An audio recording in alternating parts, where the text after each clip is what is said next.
I've been learning a lot about guns underwater, which is pretty cool. But the problem is, because of limitations in my setup, I didn't get to see what happened when the bullet exits and goes into the water.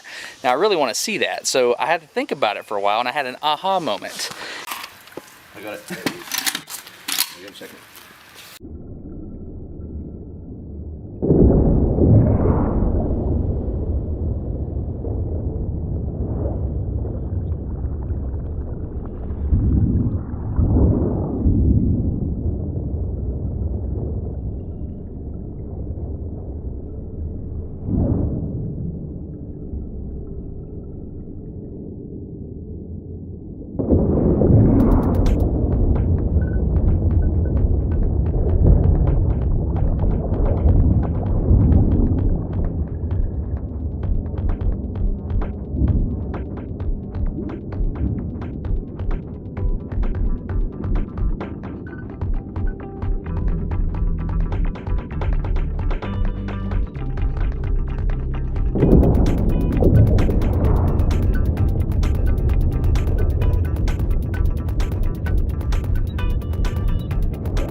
Yeah, I knew that was going to be cool, but not that cool. Let me try to explain what I think's going on here.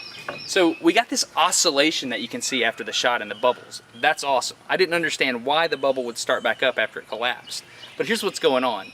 There's an equation called the Rayleigh-Plesset equation that describes everything a bubble does underwater. It's too hard to solve by hand, you gotta use computers to figure it out, but this is basically what's going on. At the initiation point, you have a super high pressure inside of a bubble, and it begins to impart momentum to the fluid around it, so it begins to grow. At some point, it passes the point where the pressure inside the bubble is equal to the pressure outside the bubble, and it continues to grow until eventually the water stops it. Now at this point, you have low pressure inside and high pressure outside, so it begins to collapse again, and because of fluid momentum, it goes again beyond that equilibrium point and begins to compress. So it gets a super high pressure on the inside again, and boom, another shock wave, and the process starts all over again.